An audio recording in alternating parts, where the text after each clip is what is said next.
pemerintah akan memberikan tunjangan hari raya, THR, bagi pegawai negeri sipil, PNS, secara penuh di tahun ini.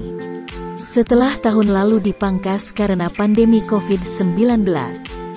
Sesmenko Bidang Perekonomian RI, Susiwijono Mugiarso mengatakan, bahkan pencairannya akan dilakukan lebih cepat, yakni 10 hari sebelum perayaan Hari Raya Idul Fitri. Untuk yang ASN Pak Menko, Airlangga Hartarto, menegaskan, kemarin sudah menyampaikan ke Bu Menteri Keuangan, Sri Mulyani, untuk bisa dibayarkan H10, THR, ujarnya dalam program Power Loans. Dengan memberikan THR lebih cepat dibandingkan pekerja swasta yang 7 hari sebelum Lebaran, pemerintah berharap terjadi daya beli yang lebih baik. Di mana, saat ini daya beli masih lemah akibat pandemi COVID-19. Sehingga kira-kira 10 hari terakhir sebelum Ramadan, baik ASN maupun karyawan swasta mempunyai daya beli dan diharapkan berbelanja, jelasnya. Sebelumnya, Kementerian Keuangan juga mengatakan telah menyiapkan anggaran THR PNS tahun ini di dalam APBN 2021.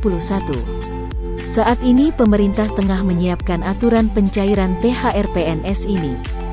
Rancangan peraturan pemerintahnya sedang dibahas. Nanti kalau sudah siap, akan dijelaskan oleh Menteri Sri Mulyani, jelas Direktur Jenderal Anggaran Isa Rahmatarwata. Komponen THR yang diterima para abdi negara meliputi gaji pokok, tunjangan keluarga, tunjangan jabatan atau tunjangan umum, dan tunjangan kinerja. Berdasarkan Peraturan Pemerintah Nomor 15 Tahun 2019 tentang Gaji PNS, gaji yang diterima PNS dikategorikan dengan beberapa golongan, yakni dari yang masa kerja terendah hingga masa kerja tertinggi.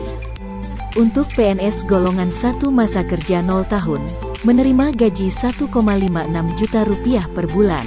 Sementara PNS golongan 4 masa kerja 32 tahun, menerima gaji hingga Rp5,9 juta.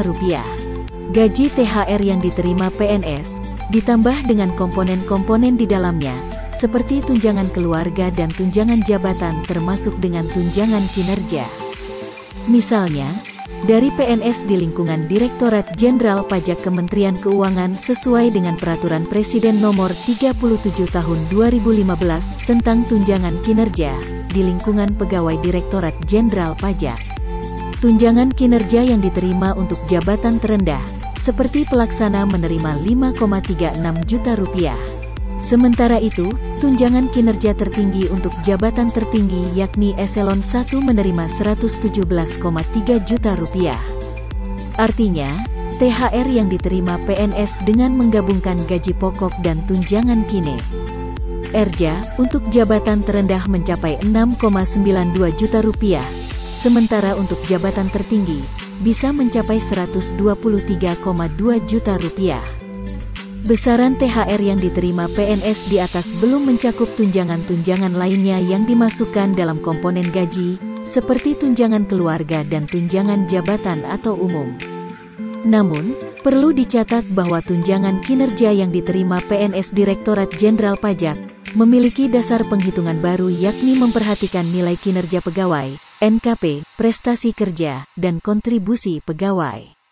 Artinya, tidak semua PNS pajak mendapatkan tunjangan kinerja yang sama. Hal ini dikarenakan basis penghitungan yang digunakan untuk pemberian tunjangan kinerja berdasarkan kinerja masing-masing PNS. Sebagai catatan, simulasi yang dilakukan hanya mengacu pada satu instansi.